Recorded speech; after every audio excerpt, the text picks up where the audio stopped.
Talking Reds, it is live. It is in association with NordVPN, and it is indeed the Talking Reds that is about Liverpool signing Federico Chiesa.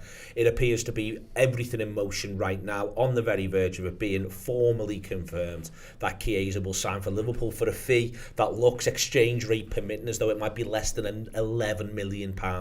Less than £11 million for a lad who scored and played a lot of games for Italy. Been good for Juventus.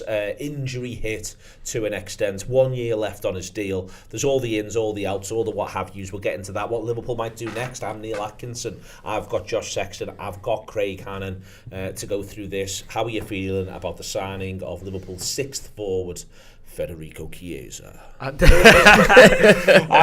really excited about it, and I think the sixth forward aspect of it is the most important part, really, in that if you're signing a footballer that you're worried about around injuries, then signing him as your number one or your number two, or the player that you're going to be reliant on from the very off, is high risk. And I know Liverpool's sort of transfer strategy is about risk versus reward, and this just looks like one where there are a lot of potential rewards to be had, and it's relatively low risk in the fee, in the fact that you feel as if we do have a season of him either being injured or not reaching the heights that you hope, that Liverpool will be able to essentially sell him back to an Italian club for a similar fee, you'd think. But I mean, it's worth pointing out there's not an Italian club trying to buy him now for a similar fee.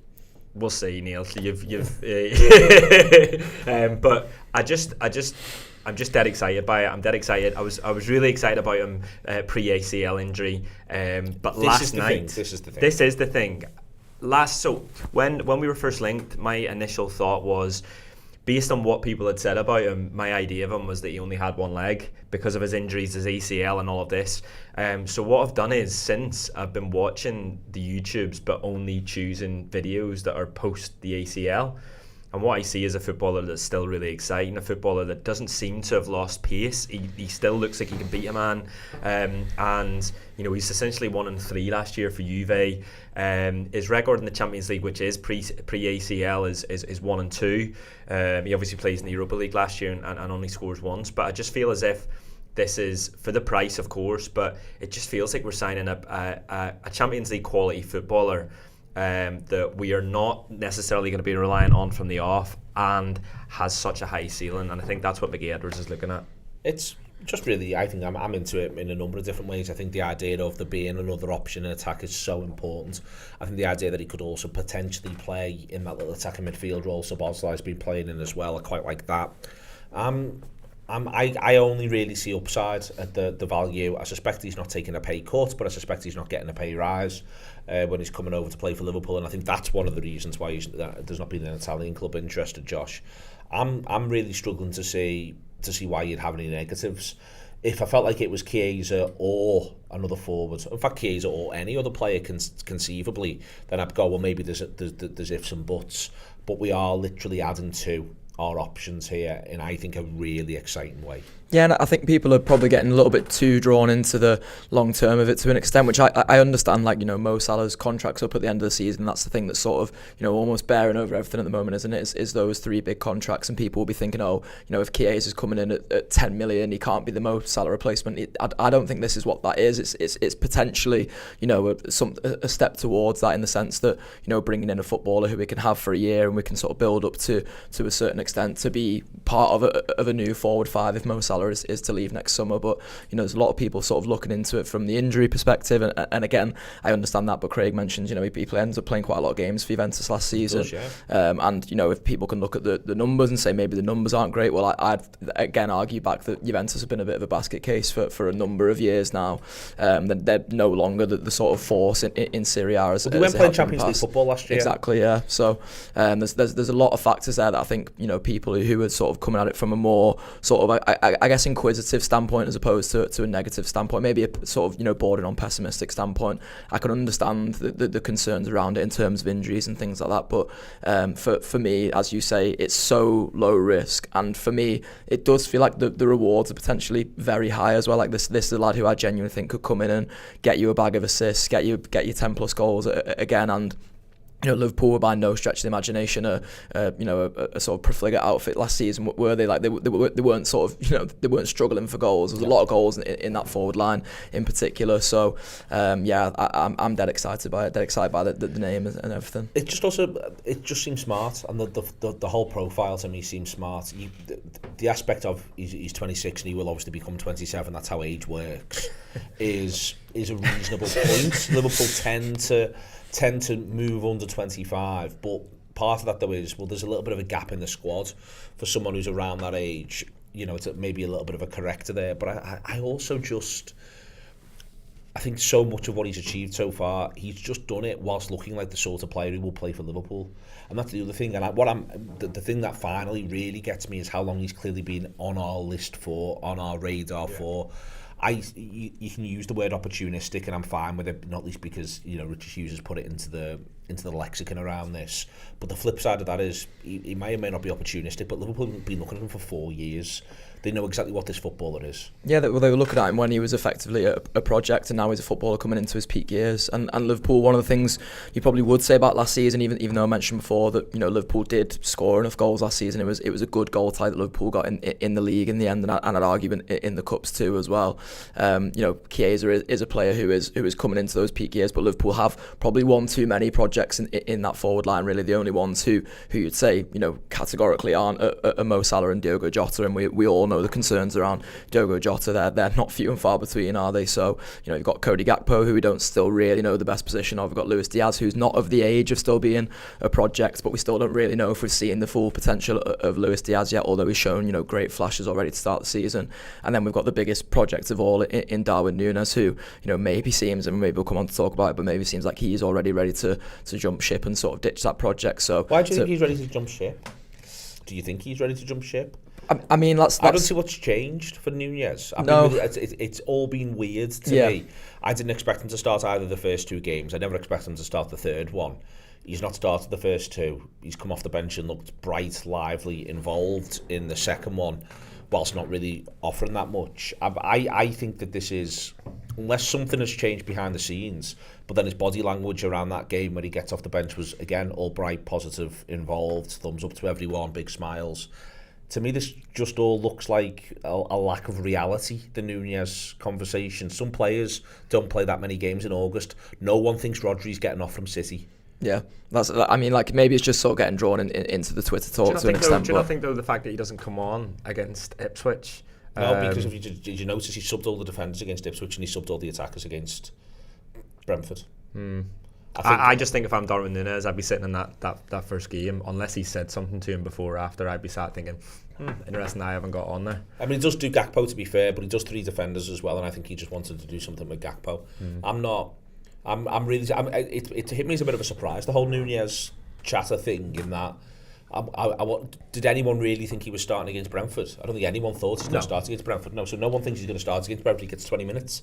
Well, yeah, that's sort of how football works. If you're not I think August fucks everybody, in that everyone starts to think, well, not everyone, but I think in loads of ways, because Liverpool are going to play the other side of September, a game every 3 or 4 days. But in August, there can be 8 days, as there was for us, between games. So everyone's come back at different times. And I just think August is like, there was a quote, I don't know which one of the managers said it recently, but it said that it wasn't proper. Sarri supposedly said August is not proper football. And I think that that's something that we've all got to sort of get on board with a little bit. As I say, that the Núñez thing is surprise, unless genuinely something has gone on behind the scenes that we haven't seen. Nothing that's been in public has surprised me. Does that make sense? I think no one sort of, I don't think anyone is surprised by what we've seen in public so far. As Jay in the comments there says, it's Uruguay journo saying that he wants to leave, because that's the sort of whispers I've sort of seen around Twitter, as people suggesting there's a desire from the players' side, which is why I said before about him maybe wanting to jump ship. But I think you're right to say, from the players' side, nothing has changed. Yeah. Just on Chiesa, when you were talking there about the sort of pessimistic view, I think one of the things that some people are slightly worried about or don't want to get too excited around is the timing. I think the fact that it's happened towards the end of the window. So I saw there's a couple of pieces. I think Football 365 did one earlier where it was like this idea that Liverpool has shown desperation, and I totally disagree with that, because I don't think Liverpool have been desperate to sign an attacker. I think they have looked, and they would like to, and they obviously have wanted to, because they've signed one. But I don't think this is acting out of desperation, because they weren't desperate in the first place to fill the position. Well, it's like Neil said, we've been interested in for 4 years. Yeah, so I think they've just found an opportunity. I'd love to know why some of the other clubs that were, have been linked with him over the summer haven't made the move, and whether they've just gone for other targets, and Liverpool have gone, well, actually we're gonna take a risk with this one. But I really, really like it as a risk. Yeah. I'm excited by the as I say, the whole thing. I think what Liverpool's offering ends up being, I think, Craig, is enormous going into the season. It genuinely is in an attacking sense. To be able to turn around, Slot can look at 3 attacking subs every single game if everyone's fit. If they're not, it goes to 2 subs. If they're not, again, it goes to 1 sub. But it's still at least 1 sub. And to go back to the point about the number of games, which I think is now beginning to seep into consciousness. There's the draw for the Champions League. That is tomorrow. It'll come out at 5 o'clock. I think there's a weird complaint. I saw someone, Miguel Delaney's put something out that it's a lot of games to only get rid of 12 teams. But the truth of it is that no one wanted to, like, a playoff in February to make it into the last 16, if you see what I mean. So it isn't about coming between 9th and 24th. It's actually about coming top 8. You want to come top 8 in this Swiss system. Liverpool are in the top 9 because they're in Pool 1, but you want to come top 8. So one of the 9 minimum, and I think it'll be more than 1, aren't going to come in the top 8. You want to be in the top 8 because you want the surety of it, and you don't want to be playing a 2-legged knockout affair to get into the last 16. And for us, it falls the second leg 3 days before we play Manchester City. So you don't want to be doing that either. So it isn't just the idea of coming in the top 24. You want to be coming in the top 8. And I think, this is exactly the sort of strength and depth, which means that you can fight on more than one front. Yeah, massively. Look, there's a lot of games, but there's a lot of important games, and the attacking. I think there's some question marks around a couple of the attackers, as we mentioned there, but I'm quite excited about what we've got in the. Based on what I've seen in pre-season, and also what we've seen in the first 2 games, and that all 3 starting attackers have now scored. And we know the worries around Diogo Jota. There's no point in getting into those, but if we can keep him fit, it feels massive. I'm looking at the options that we're bringing on, and I'm excited. So the up front, we bring Chiesa in here. Like I'm happy. I think I'm really excited about the squad in general, But I think that's also where there's a little bit of frustration in terms of our sort of inability so far to bring in someone in the areas that we've pinpointed at the beginning of the summer that need strengthened. I think I'm more frustrated. Usually I'm someone that's not this sort of laid back on transfers. And I am to a certain extent, but I think I see only opportunity this season. Like I'm looking at this squad and thinking there's a real opportunity here. And I'm looking at the first 2 games under the manager and in pre-season, and I'm looking at how the squad are buying into that, and I'm looking at these like subtle differences that are made that just feel like they just feel like they are the right way. And this is very early on in how the team are sort of adapting to this way of playing. So I see only opportunities, but I also don't want to get to November and have the same conversations that we've had season after season. On this is the player I think who comes in, no one's going to go out, because then this is the player that turns it into a 23-man squad before you get to youngsters. And I include Naoni in the youngster category regardless of where he is the manager. So you've got 3 goalkeepers. Then you've now got a back 4 where you could alternate between 2 back 4s. The second one is Bradley, Quansah, Gomez, Shimikas. Then you could have Endo be in the holding position. Then you could go forward, Jones ahead of McAllister, Elliott ahead of instead of Szoboszlai, and then 3 up front, Chiesa off the right, Nunez through the middle, Gakpo off the left. Versus what we've seen so far, Josh, and that moves Liverpool to this idea of a 23-man squad. I also still think there's loads of room for improvement. I think that the manager. Clearly, he himself doesn't appear to have as high a rating of Endo as the previous manager did. I may not see him as someone he wants to necessarily go forward with. Gomez has been linked away. I think Shimikas remains a footballer that you're not sure about. But my point now is I sort of begin to wonder if we're now at the point where it's 1 out, 1 in, or 1 in, 1 out. A little bit more that this is where he's got himself to 23. And I think it's easy to say, well, this is where Liverpool seemingly wouldn't mind it being different. But that's why I think, again, anyone who's a bit sceptical of this Chiesa sign, and I just think one way to build a squad, it's not necessarily the right way, but it's one I like, is to be able to look at it and go, well, for every position, for goalkeepers we've got 3, and for every other position we've got at least 2, and that's what we're going with. Yeah, from the Chiesa position of things, I think it's great. It's there's a few you mentioned who have the question marks around them there, and that's probably where I do start to have the problem with it to an extent, is this idea that, if there's no interest in Gomez, no interest in Tsimikas, no interest in Endo, we sort of stick with them, and we don't believe there's an upgrade in any of them, but we've basically, all we've heard all summer is that we believe that we believe that Gomez is expendable to the squad, we believe that Endo is a player who probably doesn't really fit Liverpool's system, Tsimikas is a player that we've all seen for as many years he's been at Liverpool, that he has flaws in his game, so it sort of comes back to that, just primarily that excuse of, we don't think we can upgrade on these players. But I think it's been clear. Do you think they can upgrade on Endo with Zubamendi? Yeah. If you see what I mean, I don't think you can argue with that. I think it's been clear it's just that the opportunity's gone now. Yeah. It's also been clear they were prepared to take an offer for Gomez. Yeah. And that's not come. And then I'd love to know who the option is, who the upgrade on Gomez is, and whether that player is still available, because for them to have agreed that deal, as the suggestion was to have agreed that deal for Gordon, they must have had the fella who they thought could replace Gomez lined up. There's no way Gomez leaves over the next few days unless they've got someone lined up. Exactly. Surely they cannot. I think that's not where we are. If you see what I mean. But I think that goes in both directions. For instance, I think if they were to, let's just say Zubamendi's had a change of heart, I think if they get Zubamendi, I think they find Endo a club. I'm not saying, when I say it's one in, one out, one in, what I mean is I don't think those, I think that, so to Josh's point, I actually think that where Liverpool are now is if they could do the upgrade that they wanted to do, they would then move a player on. That's more what I'm just sort of see what I mean. I'm saying it'd be that way around. Now, Gomez might be the exception, where Gomez might work the other way. Someone comes in for Gomez and Liverpool go, we're only going to do that if we can do someone else.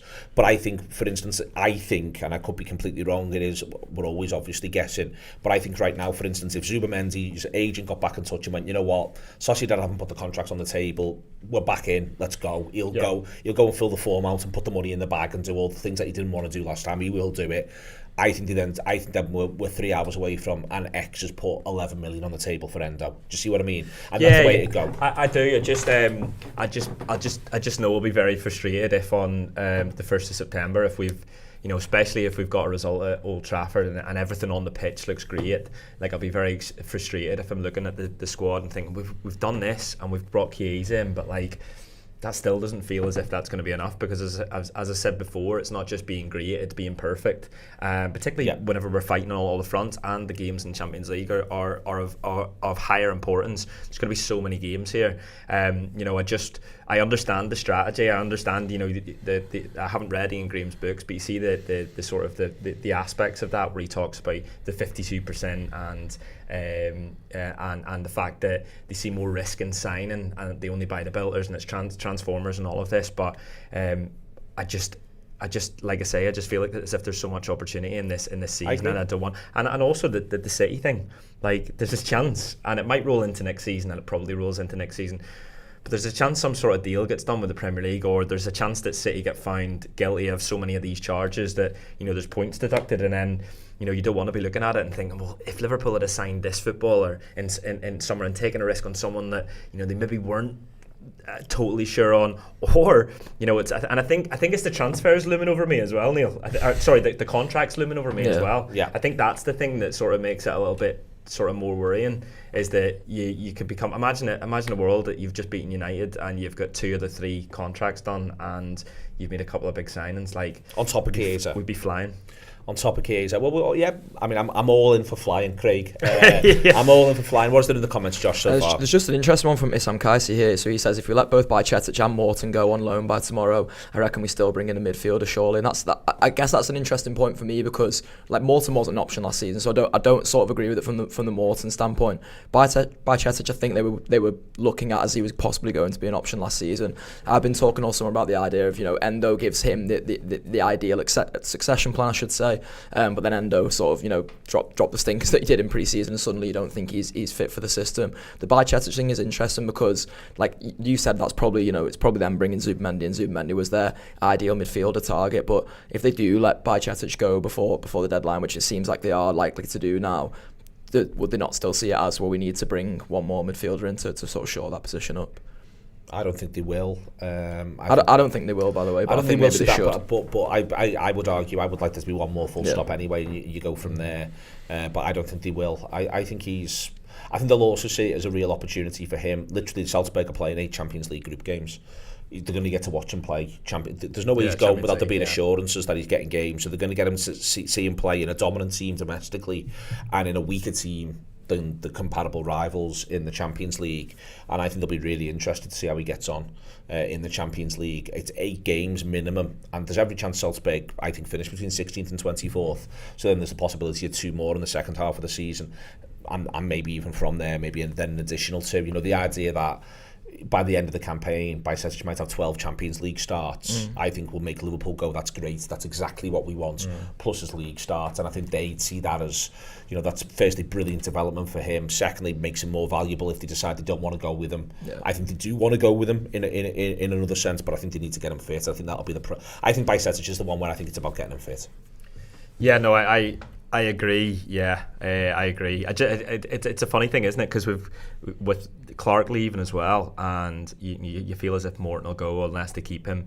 You know, you looked at Liverpool's squad last season and thought, like, for the League Cups going into this season, there's like some League Cup and various cup games, that there's a sort of a level of youngster here that you can really rely on, not just throwing in the youngster like it has been in previous seasons. But I do understand if you're getting 10 million for Bobby Clark and you're giving Bajcetic a really good opportunity at being the best version of himself next summer for Liverpool, then, you know, I understand. You're getting the money for Bobby Clark, what you're paying out for Chiesa. But that also means that there's money there to spend. There's fucking loads of money to spend on top of the money that they brought in. That's why you want to see them go to it too. Like, I still think there's time for them to sign 3 players, including Chiesa and not including the goalkeeper, because there's so many ways he doesn't count. It's hard to put into words. So I think there's room for them to get another couple still, if the opportunities come up on the players that they like, and that's what I do want to see them do that. I think that's the journey that they're on. I'm thinking about this season, and I'm also worrying about next summer. Is my point? I don't want to sound like I'm dampening it, but I'm worrying about these 3 contracts basically, and the fact that if even two of them don't sign, then Liverpool are leaving themselves with a lot to do. A lot to do indeed. Anything else in the comments, Josh, quick? Just a few questions about content. So someone's asked if we can get Gutman to muse over this transfer. He will be doing on the Gutter show tomorrow at the very least, but there may be more. Yeah, he said he's offered to come in today, this afternoon. Who do you want to muse with is what I would ask of that person. Come back in a minute. It might be himself. If we just leave him with the microphone. Yeah, he might muse away on his own this afternoon at 3:30. And then there's just a question about the Talking Reds tomorrow for a Champions League draw reaction, which I'm sure you can fill in on. Yes, there is going to be one. The big issue with this is we don't. Basically, it's getting done by computer. If you don't know, it might be 48 hours long. And it could be of any length from 15 minutes to 48 hours. Like the telethon we were going to do for Josh to raise money for him going to America. It's AI's mad, by the way. It's taking over. These robots are coming for us. Yeah, so they're gonna. But it's so hard to do the draw because there's so many moving parts to it. They're not going to just so you understand, they're not going to confirm when the games are. So we'll know Liverpool's 8 opponents, 4 home, 4 away by the end of the draw. We will not know the schedule of those games and the order of those games until Saturday morning. I've got that information from Phil Blundell, so you can take it to the fucking bank.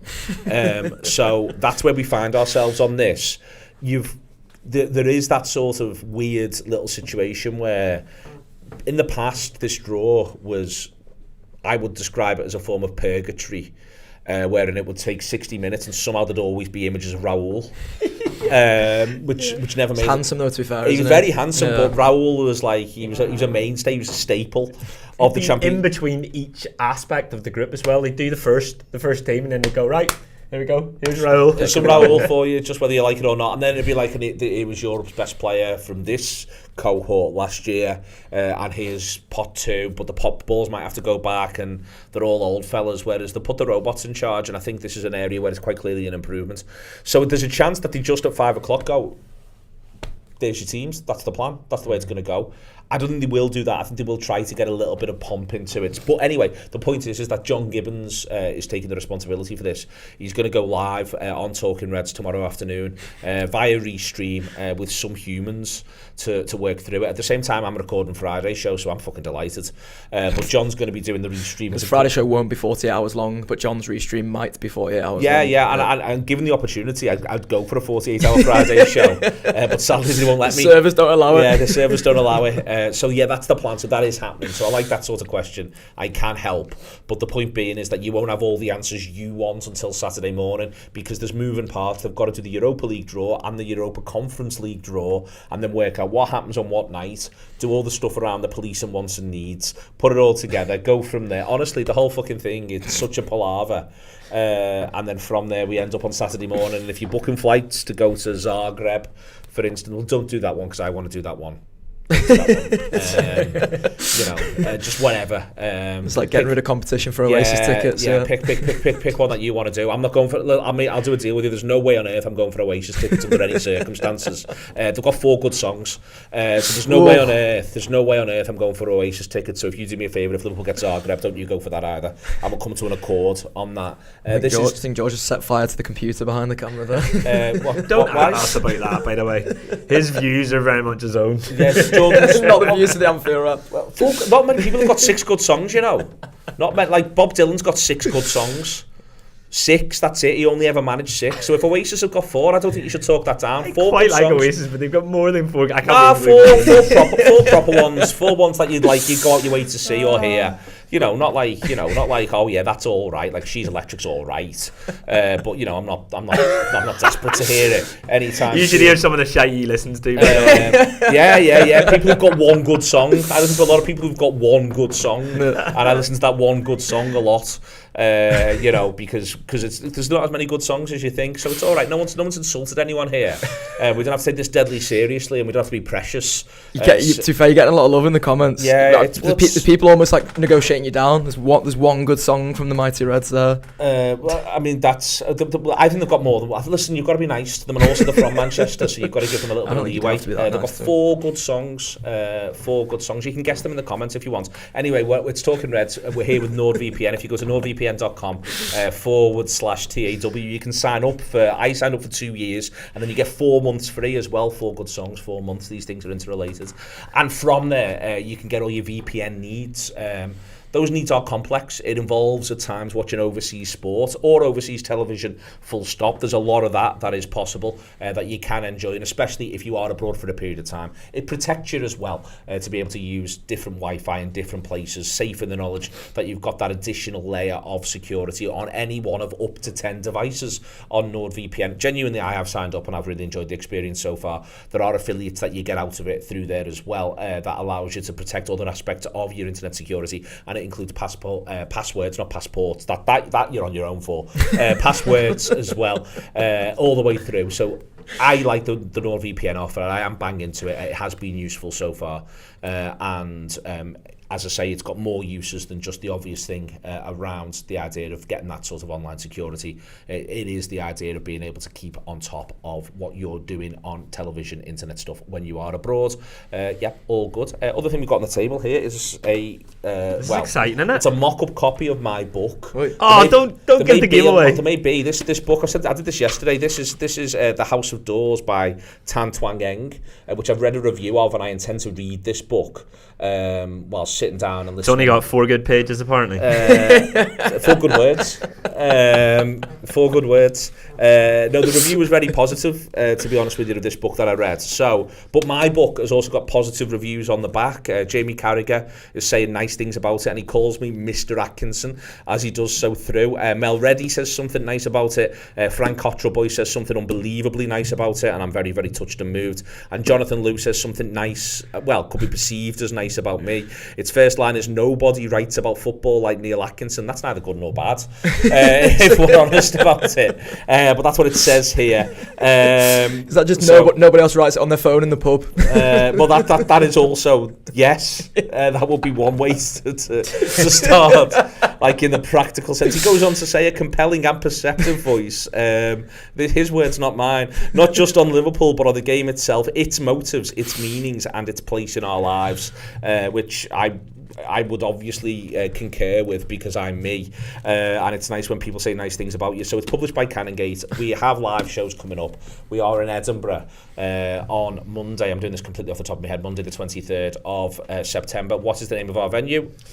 Malone's. Marvellous stuff in Edinburgh, Monday the 23rd. It's on sale now, which is earlier than we thought it would be. Yep. Then on the 24th or the 25th, depending on whether or not where they are in the League Cup. So they're going to play an EFL Cup game on the Tuesday the 24th or Wednesday the 25th. On the other night, we will be live in London. Where are we in London? Neon 194 in Piccadilly. Marvellous stuff. Neon 194 in Piccadilly. So much of my memory is in Craig's head, which you don't want. By the way, you don't want to see in here. Yeah, no. You don't. I mean, he's got a Kindle, or he's getting one. Then on the 26th, with a beer keller in Liverpool, I can definitely help you with that one. And then on the 27th, we're in Lavery's. Yeah, in the Comedy Club room in Lavery's in Belfast. In Belfast. So it's Belfast Friday, Liverpool Thursday, London Tuesday or Wednesday, dependent on. You can't buy tickets for that yet, because basically it's illegal to sell tickets for an event that doesn't have a date, which I think is perfectly reasonable, to be quite honest with you. Craig's not necessarily convinced.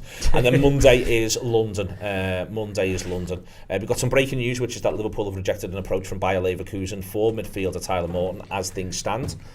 Which may just be this approach, maybe approaches to come. I think it's probably a game time thing, isn't it? Like, I can't see a world in which Tyler Morton gets regular game time by Leverkusen. Liverpool have always had this thing whenever they negotiate loan deals about a certain percentage of game time, which I feel fairly certain by Leverkusen couldn't meet around Tyler Morton. So that's probably why it's been rejected. But yeah.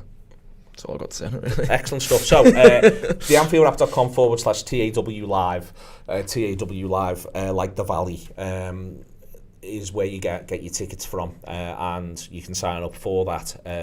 And for the live event with Transform, you can buy a ticket for the event, or you can buy a ticket and a book. I'll be signing them afterwards at the end of the thing. That's the way it's going to work. And there's going to be an Anfield Wrap live show, so there's going to be an interview with me about the book and wider matters arising. A little bit of a break, but on the other one, and then there's going to be an Anfield Wrap live show in each of those locations. So it's a big week for us. And there's the League Cup game as well. And they play Bournemouth, ideally on the Saturday before, because there's a lot to get through. And Wolves after. And Wolves on the Saturday after. Huge week. Yeah, it's a massive week. I'm really looking forward to it, really excited. And we want the book to go to number 1 on the charts. As I say, keep saying, partially out of ego, partially out of needle. I don't even know I'm needling at this point. I'm motivated by needle, I'll be honest with you. Always are. Yeah. You always are. So motivated by needle. I just think it'd be quite nice to have that they have to put this at the top of a chart, and then when you go in a bookshop anywhere in the country for a week immediately afterwards, Jurgen's face is beaming down from the top of it. I think it would be quite nice with that nice deep red as well. And it is good. It's 288 pages. I'm doing the audio book as well, and it's that shit, to be honest. I'm good at talking and appallingly bad at reading. It's the hardest work I've done in my life. I've got to go and do it this afternoon after this, and I'm really not looking forward to it. Jonathan Lee's going to really have to pull it out of the bag to talk nicely on the book. Nobody reads about football like Neil Atkinson, because it mostly consists of me really not very perceptive, mangling words and then shouting at Andy on the record. You're going to have to edit that bit, Ands. All the way through on the recorder. It's so hard.